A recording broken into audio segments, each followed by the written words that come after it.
वक्तन फ़वक्तन हर update आप तक पहुंचाने की कोशिश की और क्लास फोर्थ की जॉब को लेकर बच्चों ने बहुत सारे फ़ोन कॉल्स किए।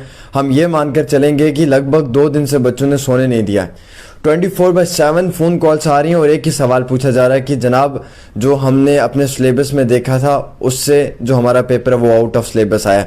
ये कहा जा रहा है, ये माना जा रहा है कि KS और IAS के पैटर्न जैसा पेपर आया था और हमें पेपर देने में काफ़ी मुश्किलात हुई हैं। जो हम पढ़ कर गए थे वो बिल्कुल भी नहीं आया, ऐसा सब भी कहा जा रहा है उन बच्चों का। साथ ही साथ एक और मुद्दा जो अहम है कि क्या स्टेटहुड का स्टेटस जम्मू कश्मीर को वापस मिलेगा, क्या बहुत ही जल्द असेंबली के इलेक्शंस यहाँ पे देखने को मिलेंगी। तो इसी सब पे बात करने के लिए हमारे साथ मौजूद हैं फॉर्मर डिप्टी CM जनाब कुविंदर गुप्ता जी। बहुत बहुत शुक्रिया सर समय देने के लिए। और सबसे पहले सर क्लास फोर्थ पे सवाल होगा कि बच्चों का मानना है कि जम्मू कश्मीर में पहले तो नौकरियाँ नहीं आती, इस बार नौकरियाँ आई और एक काफ़ी अच्छा हमारे पास एक मौका था, एक अपॉर्चुनिटी थी जॉब में नौकरियां हासिल करने के लिए। लेकिन बच्चों ने ये कहा है और ये मानकर वो चल रहे हैं कि हमने जो पढ़ा था उसमें से पेपर काफ़ी आउट ऑफ सिलेबस आया है। हम ये मान कर चलें कि पेपर बहुत डिफ़िकल्ट था और हमने जो पढ़ कर गए थे वो पेपर ही बिल्कुल नहीं आया। खैर मैं काफ़ी दिन से आउट ऑफ स्टेशन था, मुझे इसके बारे में जानकारी नहीं मिली, लेकिन जो जानकारियां मिली उसमें यही कहा गया है कि जो क्वेश्चंस वगैरह आए थे जिस लेवल के क्लास 4 के लेवल के होने चाहिए उससे कहीं बढ़कर थे। मैं इस बात से आपसे सहमत हूं। और अगर ये क्लास 4 का एग्ज़ाम था तो उसी लेवल के क्वेश्चन डाले जाने चाहिए थे, ये तो ज़रूरी है। और अगर इसमें रोष और काफ़ी इसके बारे में लोगों की तरफ से फीडबैक आ रही है तो ज़रूरी इसके लिए एडमिनिस्ट्रेशन से बात की जाएगी और करनी भी चाहिए, ताकि हमारे यहाँ के बच्चे उस जिनको बड़ी उम्मीद थी बहुत देर से, जो नौकरियों को लेकर के उसमें पार्टिसिपेट कर रहे थे, उनका कहीं ना कहीं जो एक कहना है वो कहीं ना कहीं हल हो।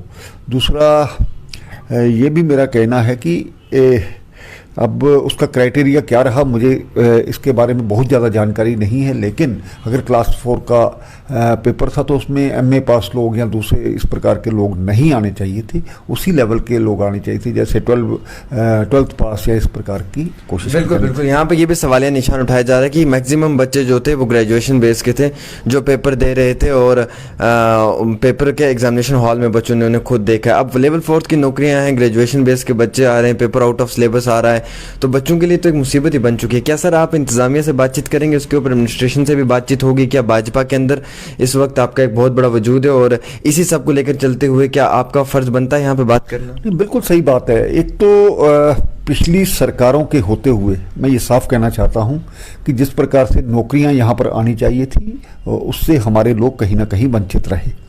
अब एक उम्मीद थी लोगों को कि कहीं ना कहीं ये जो नौकरियां वगैरह लगनी है उसमें वो पार्टिसिपेट करें, उसमें पास हों और जल्दी से जल्दी उनका कोई रोज़मर्रा का गुजारा है वो चले। तो उसी उम्मीद के साथ सभी लोगों ने 4.5 लाख के लगभग, जो मेरी जानकारी बिल्कुल आया है कि फार्म भरे गए, लेकिन 8,600 उसमें सिर्फ पोस्टें थी। तो नंबर एक तो पहले मैं सरकार को, इंतज़ामिया को ये भी कहूँगा कि जल्द से जल्द प्राइवेट सेक्टर्स में भी इस प्रकार की पोस्टें निकालने की कोशिश करें, ताकि लोग, क्योंकि एक अनार 100 बीमार वाला यहाँ पर हिसाब है, बेरोजगारी बहुत है और उसके साथ ही अभी हमारे पुराने मुद्दे जो डेली वेजेस के मुद्दे या कोई 10+2 के इस तरह से पुरानी सरकारों के कारण से जो फंसे हुए हैं उनमें से भी कुछ लोग रेगुलराइज होंगे। तो इस सारे माहौल में कितनी नौकरियां लोगों को हो पाएंगी, इसके लिए एक बार दोबारा विचार करना बहुत ज़रूरी है। अच्छा, यहाँ पर ये भी अभी तक जो हमें इन्फॉर्मेशन मिली ऐसा भी है कि क्या स्टेटहुड का दर्जा जम्मू कश्मीर को जल्दी मिलने वाला है? सोर्सेज की जानकारी जो आ रही है उसके मुताबिक ही कहा जा रहा है कि बहुत जल्दी। देखिए, प्रधानमंत्री, गृह मंत्री जब सदन के अंदर चुने हुए 542 लोगों के सामने में ये बात कहते हैं तो उसका कोई अर्थ होता है।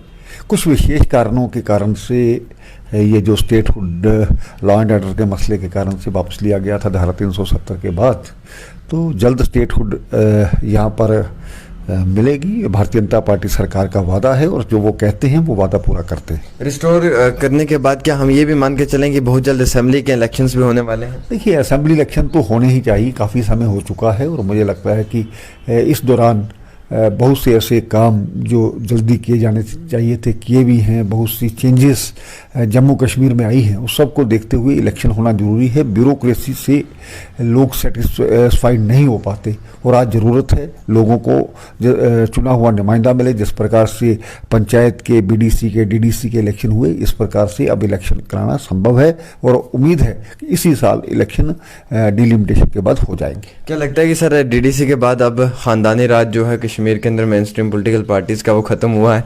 देखिए, लोगों को खुद सोचना चाहिए। ये राजनीति में सही लोग चुन करके आएँ, उनको ही वोट करें। वो किसी भी पार्टी का हो सकता है, लोकतंत्र में सभी को अधिकार है कि वो अपनी वोट डाल लें, लेकिन सही तरीके से सही लोग चुन करके आएँ और जो पुराने समय में हमारे साथ होता रहा है कम से कम वो ना हो। इस तरह के नुमाइंदों को चुनना चाहिए। डीडीसी के रिजल्ट के बाद भाजपा कितनी मजबूत हुई है, क्या मानकर चलें? देखिए, भारतीय जनता पार्टी का मेन आधार जम्मू प्रोविंस में है, ये हम मानते हैं, लेकिन कश्मीर में भी भारतीय जनता पार्टी ने जिस प्रकार से सभी जगह इलेक्शन लड़ा, उनको बहुत सी सपोर्ट मिली। ये पहली बार हुआ है और हमें उम्मीद है आने वाले असेंबली इलेक्शन में लोग हमारी नीतियों को देखते हुए भारतीय जनता पार्टी को वोट करेंगे। और जिस प्रकार से दूसरी स्टेट्स में हम जीत करके आए हैं, जम्मू कश्मीर में भी पूर्ण बहुमत हमें मिले, इस प्रकार की हमारी कोशिश है। बहुत बहुत शुक्रिया मेरे साथ बातचीत करने के लिए।